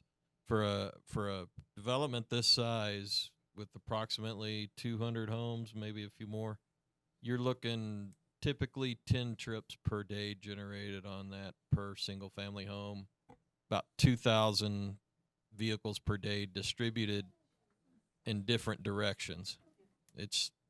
I'm just saying the facts of traffic analysis. So, just clarify that 2,000, that's half away and half back. It's not one way. Right. Two-way trips. And they would use that and then generate how that impacts the surrounding streets in all different directions. As even some of the letters stated, some will go west, some will go north, some will go south. Probably the majority would head east towards 89 or coming back from 89 in the various streets through town. So there is an impact with the number of homes. More homes is more impact. The most current study we have on 2 North, we looked at the developments that Will mentioned to the east of the project. This development was not in the scope at the time, so those numbers weren't looked at. But the all the apartments and the 2 PAD developments to the northeast of this were looked at. And at some point there will need to be improvements on 2 North to the point of call it a 3-lane section, which would be 1 travel lane in each direction and a center turn lane for the ins and outs of the apartments and the subdivisions. And then a more detailed analysis will need to be looked at Road 1 West in the future, depending on traffic levels at some point. Maybe a signal, or I hate to use the R word, a roundabout.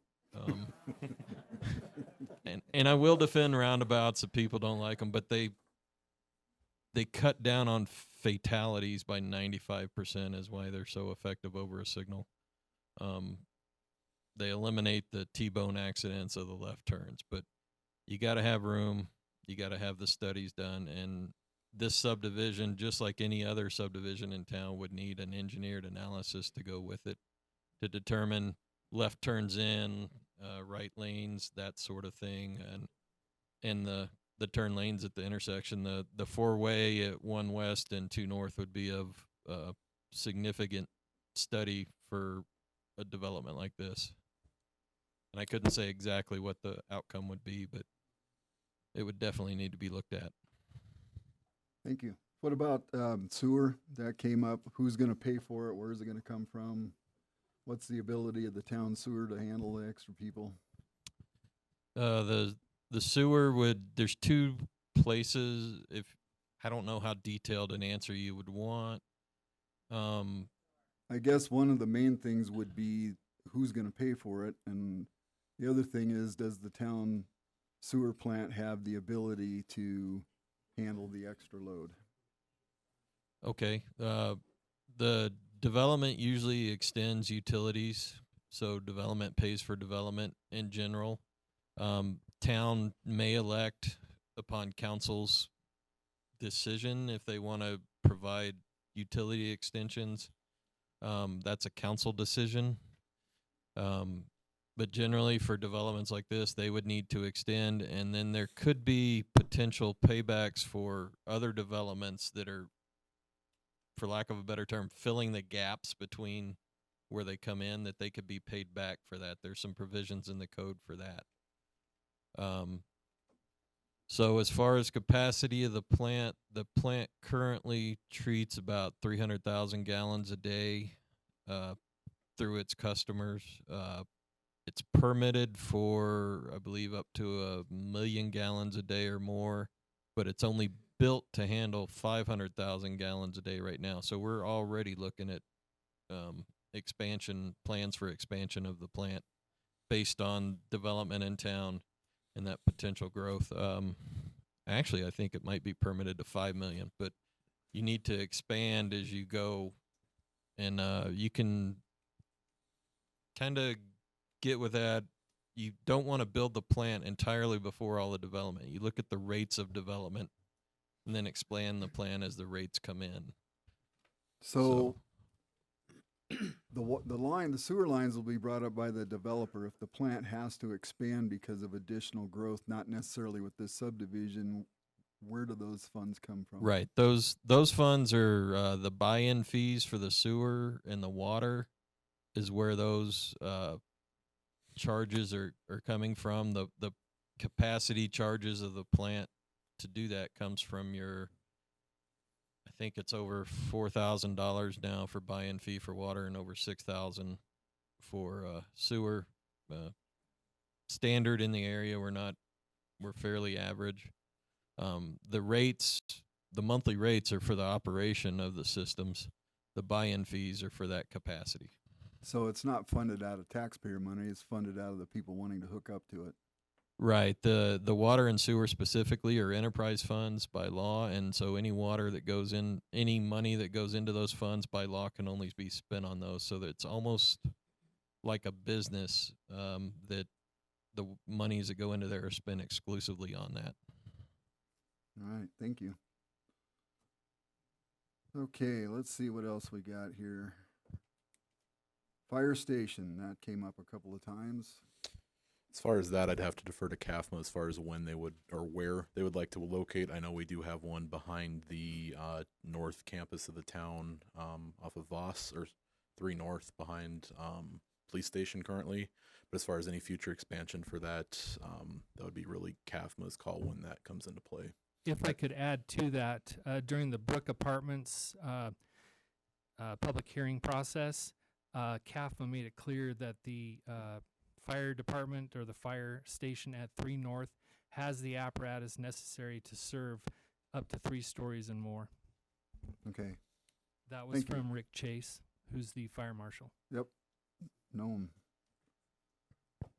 Okay, let's see.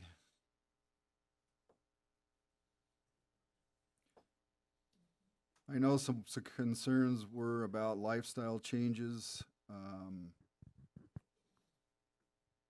There were some concerns about infrastructure, but I think we've kind of covered that a little bit. There was also a question about why we are bringing this forward to you. Yes. In answer to that question, town staff cannot make recommendations or bring things forward to you with a recommendation based on what we wish a general plan said or what the community thinks it should be.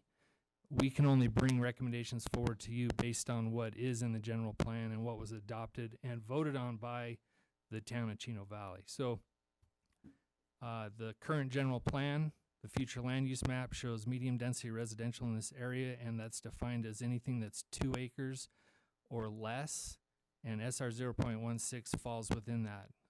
According to the current general plan, this is consistent with the current general plan. I looked up the Tier 1 proximity question that Commissioner, I'm sorry? I think it's a target strategy. Correct. I looked it up, and the only thing that it mentions in there is in reference, with regards to your question, was in reference to the community cores. It doesn't reference anything else other than the community core of what I found. So between now and the council meeting, if you could provide me, maybe we're just not looking at the same section, if you want to provide me the section that you looked at. But the target strategy is number 1. The only reference to proximity and compatible development is within the community core section. Does it make reference to transition? Mm-mm. I have it open right now. I'll look it up. Yeah, if you could get me the section, we can address that in our council presentation. And that way we can address that question just to make sure we're reading. That was brought up in the meeting for the... Correct. I just want to make sure we're reading the same sections, and then we can provide you an answer for that. Maybe it's 2. I'll look it up for you. Okay. I got it. All right, I appreciate that. Thank you. Okay, so one of them was the front setback. Can you clarify what the front setbacks are on that? Absolutely. So code requires 20-foot setbacks typical for front-loading garages. The applicant is requesting a 10-foot alleviation for homes only with side yard or side load garages. So that would provide adequate room for turn movements as well as parking. So that's just for the front of the house, Correct. not the garage door. Correct. So they would still have a 20-foot driveway. To some degree, yeah, since it would be measured to the actual home, wherever the placement of the garage, it could be in the rear, but it would be only applicable to side loading garage homes. Okay, so I think that took care of that. That was good. Then the other question was, who will take over the roads, or who the roads are going to be built to town standards? At some point, the HOA may want to turn the roads over to the town. Is there a process? How does that work? Frank, maybe that's a good one for you. Thank you, Mr. Chair. For any private road that would want to go under town maintenance, that would have to be proposed to council, and the council would have to accept the maintenance of that road. So it would need to be presented to council and voted. And then in this particular case, the subdivision would have to make the roads to fit the town requirements, if that was a possibility to happen in the future. Right, and the current proposal, I think, even though they're private roads, they're still built to town standards per our code. So at least under the current standards, I can't say that standards won't change in the future. Okay. So that might be up for a future council to decide on the maintenance of that. But if this is private roads for now and say it does go forward and receive approval, then they would be private, but it would take another action to come back and change that. And Josh, I don't know if that would go through planning and zoning at all, or just straight to council. I don't know. That would just be council decision. Okay, so I've asked pretty much all the ones I wrote down. There was a lot of repeats. Does any of the commission members have any questions for town staff? We were just going to have somebody explain about the water situation. Yep, getting there. Sure. Thank you, Will. So is the water resource person here? He is our Mark Holmes, Mark our water Holmes. resource consultant. Thank you. It's coming up. And if I may, Mark, could you give the commission kind of a brief introduction of your experience? Sure. Good evening, Commissioner and members of the Commission. I'm Mark Holmes, town's water consultant. I have over 20 years of experience in the state of Arizona managing water resources. I'm a professional registered geologist with the state of Arizona. I've worked for large, medium, and small communities. In fact, I was Chino Valley's Water Resources Director from 2005 to 2010. Also worked for the state of Arizona Department of Water Resources as a hydrologist 3 from 2000 to 2005. Live in the area, enjoy water, speak about it for hours. I know we're at the end. I usually end up last. I don't know why that is. Everybody's tired, and then everybody gets glassy-eyed. But I love talking water, and happy to address any of more information you want, or some of the issues that were raised earlier. I talk about Chino Valley's water resources. I have heard a lot of various components about wells going dry, et cetera, but I'd be happy to address any questions you may have, or just speak in general water resources aspects. So most of the questions, not just tonight, but I've heard sitting up here, where does the water come from? What are we going to do with, we're not getting any rain? What's happening to Lake Mead? Wells are going dry. Community developments are sucking the water out of Chino Valley. Those are all comments that I hear frequently, not just up here as part of the commission, but in being in the construction business, it's a concern. So maybe you could enlighten us. Are wells dropping? Are we going dry? Is Lake Mead going to turn into Death Valley? That kind of stuff. Okay, let's start with the basics. All of our water supply in Chino Valley and the city of Prescott is groundwater. Number one is it's water that was deposited there over hundreds of thousands of years, in fact, maybe millions of years as the basins were being created. It's a finite resource. There's only X amount of acre feet that are underground today. And it is, to your point, it is being overdrafted right now, about 2 to 2.5 to 1, meaning that there's a lot of exempt wells, and there are 3 large municipalities that are pulling a lot of water from this very little sub-basin. So we are overdrafting. wells going dry, especially if you live up in the Reed Road area, western part of Chino Valley. The water table is by dropping, it's moving to the center of the aquifer, the deeper areas. So it's moving away from the margins of the aquifer toward those mountain front areas or the hills that are the basin boundaries. So if you have property where you once had a well, had water in it, it's now dry, and you've hit the bottom of the aquifer, you'll be hauling water if you intend to live there on that property. And hauling water is not good. It's not fun. Part of my goal when I worked here a long time ago was finding ways to try and get water infrastructure extended out to these areas to try and help with having a assured water supply for those landowners. The other aspect is, when was your well drilled? A lot of wells were drilled when the water table was up closer to the land surface back in the 50s, the 60s, 70s. If that well has not been deepened, it will eventually go dry as the water table does drop between 2 and 2.5 feet per year. So your well will eventually have an impact, so you will end up deepening it at some point in the future. So that's just a nature of those components. However, whether it's City of Prescott, which gets all of its, I'll say predominantly most of its water, it does have some wells at the airport, but there are 5 major production wells in Chino Valley, pull groundwater from various areas in the center part of Chino Valley. And so are the town's wells. They're very deep. So we're actually, I would say, down to the principal aquifer, the lower volcanic unit it's called, but it's a high producing aquifer versus much of the exempt wells are more shallow. Obviously, you drill a well to where you need it at the time because it's very costly to a homeowner. I have an exempt well, so I know how expensive it is.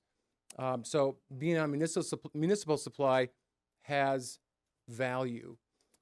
One thing with this property, it was mentioned, it's in the Chino Valley Irrigation District that was part of the Chino Valley Irrigation District contract when they sold the lakes to the City of Prescott. So the City of Prescott agreed that these lands would only be served 1 home per acre, and they've established water budgets for those. This is done back in the 1990s. Those water budgets are very high. Today, the City of Prescott has a 30% surcharge on any customers it serves water to in the town of Chino Valley, even though we're the first customers versus the water going all the way to the City of Prescott. We're charged a surcharge of 30%, which makes a Prescott water bill very expensive. And City of Prescott does not guarantee any fire flow in their system within Chino Valley. They never have, and they never will. That's been a lot of discussions with the City of Prescott. They've built that system to have minimal pressures. So I think I heard earlier that sprinkler systems are required. That probably will be the issue if this development goes with the City of Prescott. But as may seem counterintuitive, but from a water resources and only looking at water supplies, not densities or anything like that, from a standpoint of building and numbers and margins and so forth, a business plan, just the water. Chino Valley has some of the most efficient certificates of assured water supply that were ever issued in this Prescott active management area, which is the highest regulated area within the state, such as the other AMAs. There's 5 of them total in the state. We're the northernmost. And what that efficiency certificates work out to is 7.5 homes per acre foot. You're getting down into some very low water budgets for these certificates of assured water supply. If you're not familiar with an assured water supply, it's the most rigorous requirements of any land developer in the country. They were developed after the 1980 Groundwater Management Act was written, came about in the late 80s and early 90s. It requires for consumer confidence a public report and selling lots that a person buys a home in an active management area that's being fed by a certificate of assured water supply. They're guaranteed 100 years of water delivery to that home. And the developer must prove that the water molecules are physically there for 100 years. It's extensive modeling to do that. That they have the legal water rights to pump the water, or they partner with a water provider, whether it's Prescott or the town of Chino Valley. The water will continuously be there, never interrupted. They have to meet a number of other requirements. I won't get into the details, but those are the 3 basics, but they must quantify the water. But I did want to run by you some numbers here that I thought were going back to this water resources. So with Prescott, if they went with the town, the development with the City of Prescott, you're looking at 40 units, 1 home per acre, whatever those land sizes and so forth, guaranteed up to about 2 acre-feet per acre. That's 80 acre-feet of a total water budget. Now, will those homeowners use all 2 acre-feet per year? Probably not, because of the water bill rate structure Prescott has built into water conservation. The more water you use, the higher your bill is going to be. And with a surcharge, it's for Chino Valley in this subdivision, it'll be even higher rates because you're paying the surcharge. But if this were to be served by Chino Valley, number one is Chino Valley guarantees fire flow. No sprinklers in the homes would be required. Fire flow would be met with hydrants located within the subdivision and along Road 2 North. So that's one aspect. So we do provide fire flow. I think Frank alluded to that. One aspect was brought up on sewer. I'm gonna get back to the efficiency question here, but I wanted to mention sewer before I drift off of that is, right now the town is actually treating its wastewater at its reclamation facility, which it has. It's permitted up to 5 million gallons per day. The current permit that it has is up to 1, and it currently is built for 500,000, and as I think Frank said, it's about 300,000 currently being treated today. But what he failed to mention, and I think it's important as the town's water resource manager, is right now the town is recharging that water back into the ground, and it's treated to the highest quality standards recognized by the state of Arizona. It's called Class A plus effluent. It's virtually potable water. It's disinfected and treated to the highest standard that you can treat wastewater to. It's basically recycled water, the new term of art versus reclamation or reclaimed water. That water goes back in the ground. Right now, the town is actually recharging more reclaimed water or recycled water than it's pumping to its water customers. Due to the fact that we have a lot more sewer customers in water because of some high density septic tank issues that came about in early 2000s that were creating some nitrate issues. Number one is, if this goes to high density, sewer would be required. We don't want to have any health and safety issues. We want to treat the water and get back any water we can to treat it and recycle back in our very limited groundwater supplies, number one. But I did want to go on efficiency because that was brought up several times. So Prescott water budget would be up to 80 acre feet a year. Let's just say that the developer decides to go with the town of Chino Valley and say, I'm going to do 5 homes per acre foot. Well, that's 40 acre feet right there. You've just got it down to something far less than a high 80 acre feet, down to 40. If the developer said, well, I'm going to be more efficient, I'm going to do 6 homes per acre foot, now you're down to 33.5 acre feet for all 200 homes. And I just rounded to 200. I've calculated this out. It's 33.5 acre feet in total. Now, if the developer was really efficient and said, I'm going to go out and buy this water in the market, and that water is very expensive out in the market today. The water market is reaching about $300 an acre foot. And said, I want to try and match what other certificate issued in the town of Chino Valley. Let's try and get the 7.5 and gets issued that. Well, you're at 26.6 acre feet. And it comes with HOA restrictions accordingly. But the difference between this is, and other like exempt wells and so forth, the town meters the water. The town is part of the compliance. The town is a service provider. We have to meet all the conservation requirements within the Prescott AMA and work with the HOAs to do all the conservation efforts.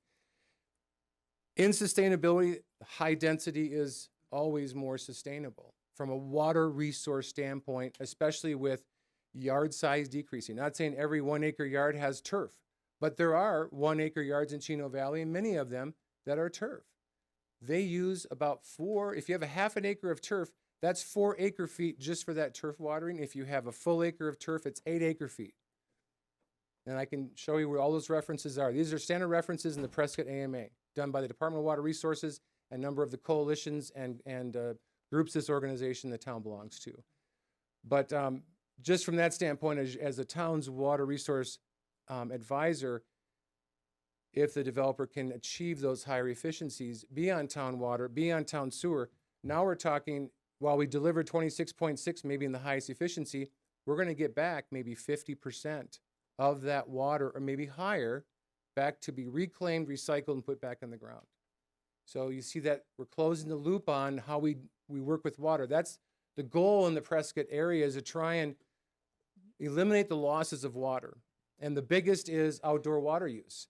It's 60 to 70% of all the water consumed in this entire area is outdoors. It's the biggest issue. How do you address it? Well, you look at your most water intensive landscapes. So if the developer does come forward and want to have those low water use, drought tolerant, maybe even landscapes that don't require, once established, any supplemental water and just what falls from the sky, what little we get, and do plants do tolerate that, that would be a very efficient development. Not looking at numbers of homes and stuff. This is just from a water resource management. That's all I look at. What is the best savings for the town's water? So that's one aspect I wanted to relate to you, and happy to address any other questions. That's a lot of information in the shotgun approach here, but I didn't want to lose anybody. Didn't work. Oh, dang it. So just to clarify something that I think needs to be important brought out is that because of the reclaimed water, the recycled water from the effluent plant, quite a bit of it is being put back into the aquifer, and because, as you said, there's a lot more sewer discharge than water discharge, that it's not, maybe it's even balanced, or they're gaining a little bit on top of that. And by having a subdivision with high density, you said, if I caught that right, 50% of the water that goes to the sewer plant's going to come back through recycling. Am I correct there? That's correct, or more, especially as this development looks at higher efficiencies. That's eliminating outdoor water use, which is lost. It's used once, consumed by plants, and evaporation. So evapotranspiration is the term. Right. So if you eliminate the water volumes outdoors, you have more interior in the home water use, which goes towards your fixtures, your sinks, your basins, gets collected by the sewer collection system and brought down to the plant where it can be cleaned and recycled. So it could even achieve a higher, depending on how efficient the development wanted to go, that could achieve very high efficiencies. Some areas maybe as high as 70% or more. So I'm going to use a standard number. 50% is probably a very good conservative number. We get 50% back, we recycle it immediately. And all the water that's being generated from the reclamation facility is being recharged in the aquifer right now at the recharge, which is just to the east of the reclamation plant, are basins where that water goes in and immediately percolates down into the groundwater system. And we know it goes to the groundwater because we have wells. Looking at that big mound of water right there, it's flowing down toward the water table and meets the water table. So you're monitoring that every day. That's correct, required as part of the state permits. But we're not at safe field. Well, you could say from a Chino Valley perspective, looking just from the town water provider, the town service area, both water and sewer, we are actually in safe yield. However, if you look at the exempt wells, I used to show maps of all the wells within Chino Valley and all the exempt wells within the 3-mile buffer. There's probably now about 16,000 wells throughout this area. It's incredible. So regarding exempt wells, we're not in safe yield. Yeah, straightforward. Oh, absolutely, sure. So, Ma'am, the public portion of the the public portion of the meeting is over.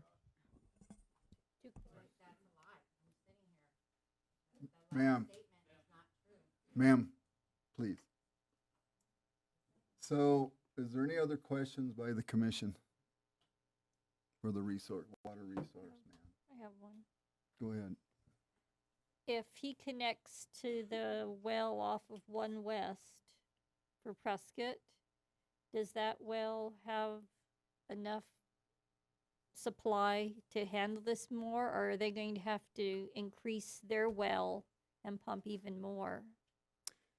Well, the city of Prescott has already built the infrastructure, the principal core infrastructure within those original CVID lands. So the infrastructure is there, whether it's, what extent of the property line and so forth, but it's been extended to all of the CVID lands that were part of that transaction. That's tied in with their system today. Would there be requirements? I'm not familiar with City of Prescott's total water system, the production of each well, their treatment and so forth, but they may have to ramp a few things up. But they accordingly to them, that they can serve additional water supplies. Interesting enough, their water demands have decreased from what they were in 2005 to about 12,000 acre feet to now about 6,700 acre feet. So their literally demands have dropped almost in half in that period of time due to a number of factors. But they probably will be able to handle this development and probably several others that would, I would say just speculating, I don't know their system again, but they probably could handle this development, others that would come online within the CVID areas. without any modifications. As you said, they originally planned for this land to be one house per acre, and now if they're gonna put 5, it's gonna be 5 times their draw. They will not provide any more water than 1 home per acre. So if the decision's made to go to the city of Prescott, there will only be 40 homes on this, or 41, whatever the number may be on the acreage, but 1 home per acre, that's it. That's the maximum water budget that Prescott's gonna give. That's it. Nothing more. Now, if there's a decision made to do partial and with Prescott and the town of Chino Valley, that's a whole other discussion. But I will say that the town is a superior water provider. It includes fire flows, meets all the pressure requirements, meets all safe drinking water standards, et cetera, et cetera. And we're not that far away from a standpoint of that, from infrastructure. The biggest challenge with Chino Valley, and I think you're kind of leaning to, is sprawl. It's these high density pockets that are separated by 1 or 2 miles, which makes it very challenging, especially with 1 or 2 acre lots. It's very challenging to stretch water and sewer down a 2-mile road at, $2 million per mile to go to 1 acre lots and try and get paid back for the infrastructure, especially when people on the west side of Chino Valley really, there's, like I said, some of their lands have gone dry, and they continue to, as this water table moves to the east. So it's always been a challenge to try and get infrastructure. And these are the growing pains of a utility. That happens with every rural to urban, I'll say, water system, going to those high density areas to try and serve. And sometimes you can get those extensions made for a mile or more, but in most instances you can't. It's very challenging. And if you look at Chino Valley's densities, you have some checkerboarded state land and other things that make it very, very challenging for us as a water resource to try and get water where it's needed. I can't get it there. It's very challenging. It's too expensive. Yeah. All right, thank you, sir. Thank you. I'd like to ask the developer to come up for a few minutes, and we'll kind of go through all the same questions that we just went through, only from your side of the deal. I will answer the best that I can. So can you explain about, when I say explain, can you educate us on why the size of the lots was determined at this point?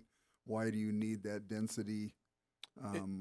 Why is it necessary to put so many houses in such a small place? Well, the property being on the corner and having extraordinary infrastructure costs as far as road widenings, half-street development, and then also bringing in the utilities for approximately a half a mile plus. And then we also, not just to the point of the entry where we would have to use the utilities, we have to bound the property. So we got to continue that all the way to the west side of the property. So there's an extraordinary cost in extending infrastructure. And in order to make sense of developing the property, we have to be able to get density. And again, is it 5.05 units to the acre? Maybe not. I'm okay with that. But if it's 2, then I can't make those numbers work. So that was a good way to explain that. And we've heard from the water and the traffic. You're going to have to fund a traffic study, is from what I understand. That is correct. And let's see. So the open spaces and the places for the people that live in the area to have open space, a park or whatever you would like to refer it as, it doesn't seem to be a lot of that at this point. It just seems to be a lot of property being divided up. What's your take on all of that? Well, as the conceptual plan sits before you now, yes, it is it's density. It shows exactly what we can do if we did nothing but 55 by 110 or 65 by 110 lots. What I'd like to do is maybe have the opportunity to come in with a revised plan that may not be at the 5.05 units to the acre, but maybe something a little bit less, and represent that and see what we think there. And we can incorporate those open spaces and amenities for the neighborhood. I think that's a good step forward. You've heard every person in Absolutely. here speak. And they're all great comments. They really are. And so would you like to entertain the thought of maybe coming back? Absolutely. with a new plan and some changes. We've done that in the past and had really good success with it. Absolutely. I think that's a great idea. Okay, so you're gonna have to guide me here so I don't get in trouble. You would need to make a motion to continue either to a date certain. If he has a date in mind, maybe the July Planning Commission or the August Planning Commission, you would make a motion to continue to a date certain, and then we can either re-advertise or if you continue to a date certain, typically we don't have to re-advertise, but if you direct us to re-advertise, we We would will. want you to re-advertise. I'm certain every person here is gonna wanna show up Okay. again. So, I think, and I the was giving commission, I them would, the option and what the state statutes require. Come on. How about we just shoot for the next one? We can jump on this which right would away. be in July 1, okay. What day in July? Yeah, if it's Ooh, close to we got 4th of July vacations coming weekend, I'm up. gonna say, no, we ain't doing it. Maybe August. I would maybe entertain August. I know that puts you behind the 8 ball a bit, but I think the extra time might be a good thing. Oh, let's do the August meeting. That would be August 3rd, 6 o'clock. Okay. Do you So, need a motion? yeah, I would like a motion I make that a we would motion. continue it. I make a motion that we table this and bring it back in August. Not table, continue it Continue. to the August 3rd Planning Commission meeting. I make a motion that we continue this project to the August meeting And that staff re-notice the public. and that staff renotice the public for a hearing. And I'll second that. Okay, so we have a motion and a second. We're gonna do the famous roll call vote. All right, Commissioner Welker, Yes. Commissioner McCafferty, Yes. Commissioner Somerville, Yes. Commissioner Metters, Yes. Vice Chair Pasiak, Aye. Chair Merritt. Aye, thank you. Thank you, sir. Thank you very much. Have a great night. So we have, all right, I gotta find the right paper here, doggone it. Okay, so we're through with 6A. Nine. We're going to item 7, non-public action hearing items. Any of those? There are none of those. Okay. One of the things I'd like to comment to the public again, we greatly appreciate your patience and your good humor and your politeness. It makes doing all of this a whole lot easier, and I think that gentleman listened and heard you loud and clear tonight. Is there a possibility for a bigger venue? Because we can pack the place. I don't think that's gonna help because we already know you're against it. So we're gonna meet right here. We don't have a bigger venue. We're gonna meet right here. That's just the way the deal works. We could sell tickets. Okay, so do we have any non-public hearing action items? No non-public hearing action items, but we do have a discussion. Okay, that was what I was thinking. I had item 8A, consideration and discussion to determine if the Planning and Zoning Commission would like to continue to review subdivision final plats. Thank you, Chair, members of the commission. So our current code, preliminary plats and final plats are typically checkbox. There's certain requirements that the preliminary plats and the final plats need to have on them. And we have notification requirements for rezonings and conditional use permits, but those same notification requirements are not required for plats. So you're asking that, what you're saying, and you correct me if I'm wrong here. I'll wait until it clears out and then I'll continue. Okay.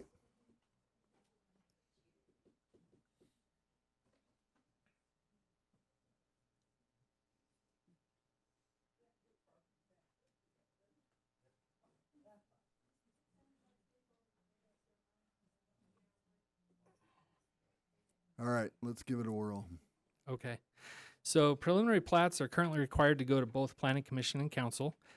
We're not recommending that change at all. But final plats, our current code only requires it to go to Town Council, and notification requirements for final plat do not require the statutory 14 days as defined in ARS for rezonings and conditional use permits. So number one, I just want to ask if you would still continue to if you still want to see the final plats prior to it going to council, staff has no issue with it. It's just our code doesn't require it. And so I wanted to get your opinion before the next final plat comes forward. Okay, so Need a motion? It's just a discussion, so you can tell me would- what you want. And maybe we could start right there, just go down the line. Would that work? Okay. Commissioner Somerville? Yes, I would like to see. I would like to see him. Go ahead. I would like to see him also. I would like to see him. I don't think we should have to vote on him, do we? But I'd like to see it. Well, yeah, I think mean, we would still, if we saw it, we'd have to vote on it. yeah, we would put it on a public hearing like we've always done. I just wanted to get your input if that's still something you'd like John, to when see, you- since it's The only reason why I like to see them is because I'd like to see, it's come up a few times. What we say during the preliminary and what happens in the final, sometimes they're not exactly the same.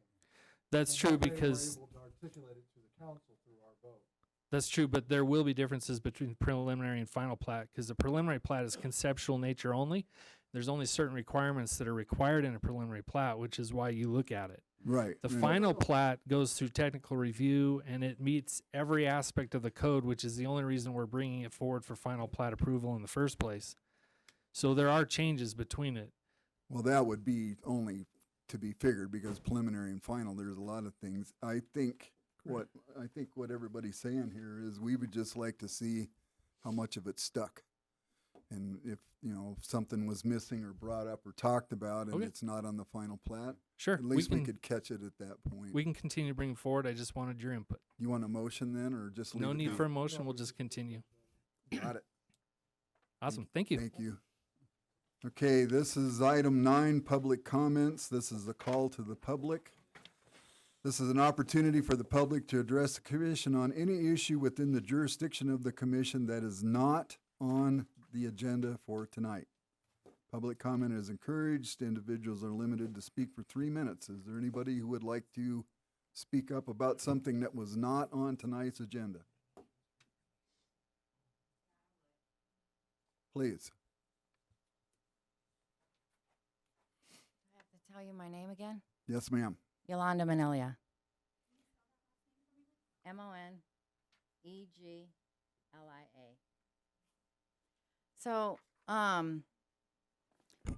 So Will, I was just gonna talk to you about when you guys, when you do your job and stuff, like keep in mind of the water and how this town is kind of like split up by parcels and stuff, you know what I mean? Take in consideration of that. But I think this town probably needs a skate park for kids to do instead of just walking the streets. That would be nice to see. And then maybe more interaction with the town and businesses. I have seen some businesses come in here, and I saw the Hold Fast Tattoo, and they're in Prescott. I know them personally. So I am seeing businesses come in, which that's, sales tax and stuff, So I'd like to see more businesses. We be more business friendly. I don't know, do more for your businesses here. Maybe focus on that and not so much small parcels, and water going somewhere else. I own a business. I pay a hell of a lot of taxes. And I would like to see that in the town. Let's see what else. Skate park, kids, town, water. You guys do a great job, but I think that's about it. Water. Each well that you guys own, keep in mind, Prescott still pumps out from the same well. Maybe try and find out. I know there's a fee. Ma'am, can you please speak into the microphone? I know there's a fee, and the water company in Phoenix said that you can find out how much water or how big your basins are too, not just measuring the wells. Some of the wells haven't been measured in quite a few years. I did find that out today, but there has been some that have. So water is a big thing. So I just wanted to let you know that. Okay. Ma'am, I would suggest maybe you visit with the water resource guy. That's what they're paying him for. Yeah, I will talk to him, but I like the feedback in Phoenix a little bit more than what he had to say, because I disagree with what you had to say, because some of the wells that I did call and check on that are being tested, the levels are low, like 190 something, and some of the wells are continuing to go low. So we do need to, there is a fee where you can check Well, I the think he would basin, be very familiar with aquifer, like the that. birdies. Okay, can, You know what I mean? Yeah. So, Face the mic, yeah. please. So I'm sorry. the other thing is, he didn't say they weren't dropping. He just said he was getting some recharges from the sewer system here in town. Yeah, I think, and the sewer system's on the west side, so maybe whatever wells over there, but not over where, or wait, east side. I'm on the west side. Not, that water's not coming over to the west side where we're getting a lot of dried up. Chino Heights, Down Center, Reed and Johnson. I was out there today, so It is dry. yeah. Thank you, ma'am. All right.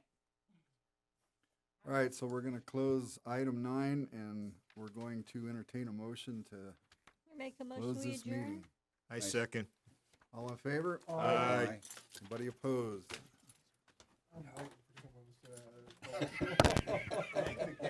Thank you, commission.